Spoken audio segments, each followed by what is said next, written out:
কিন্তু 2-1 দিন ইঁদুর খাবে প্রথম, পরে কিন্তু আর খাবে না, এটা কার্যকরী হয় না। এই জন্য এখানেও বলা হয় বিভিন্ন পদ্ধতি ব্যবহার। সেক্ষেত্রে আমরা পরীক্ষা করে দেখেছি যেটা জীবন্ত অবস্থায় যে ইঁদুরটা ধরা পড়ে এটাকে বলে লাইভ ট্র্যাপ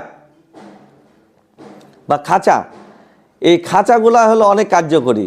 খাঁচার মধ্যে আপনারা কি দিবেন? টোপ হিসাবে নারকেল অথবা এই যে ধানটা কি করবেন, আপনার নারকেল তেল যেটা পাওয়া যায়, একটা পুটলি করে নারকেলের তেলের মধ্যে ওই ধানগুলা ওই পুটলিটা ভেজায় জাস্ট এটা টোপ হিসাবে দেবেন এবং ওই খাঁচার মধ্যে ইঁদুর ধরা পড়বে এবং ওই ইঁদুরটা পরে আপনার মারবেন। এটাই হলো সবথেকে কার্যকরী পদ্ধতি আমাদের এখানে। কিন্তু কোনো রাসায়নিক যদি প্রয়োগ করেন এটা কিন্তু সাময়িক কাজ করবে, দীর্ঘমেয়াদে এটা কাজ করবে না।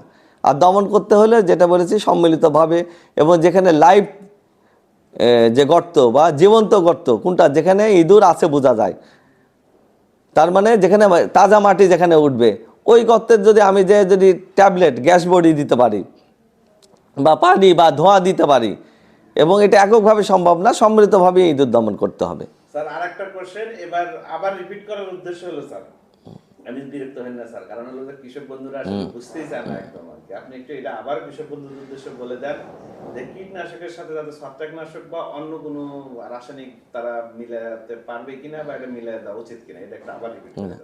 কীটনাশকের সাথে যে কীটনাশক বলতে আমরা জানি যে পোকা মারার ওষুধ, আর ছত্রাকনাশক হলো রোগের ওষুধ, দুটো কিন্তু আলাদা। তো কখনোই কিন্তু কীটনাশকের সাথে ছত্রাকনাশক বা আরও অন্যান্য যে উপাদান একত্রিতভাবে মিশিয়ে ব্যবহার করা যাবে না। এটাতে উপকারের থেকে ক্ষতি হওয়ার সম্ভাবনাই বেশি থাকে। কীটনাশক মানে পোকা দমনের জন্য সেটা আলাদাভাবেই প্রয়োগ করা লাগবে, ছত্রাকনাশক রোগ দমনের জন্য সেটা আলাদাভাবে, এককভাবে মিশ্রিত করে কখনো উদ্দেশ্য সফল হবে না। তাহলে স্যার কীটপতঙ্গ রাসায়নিকভাবে দমনের জন্য আপনার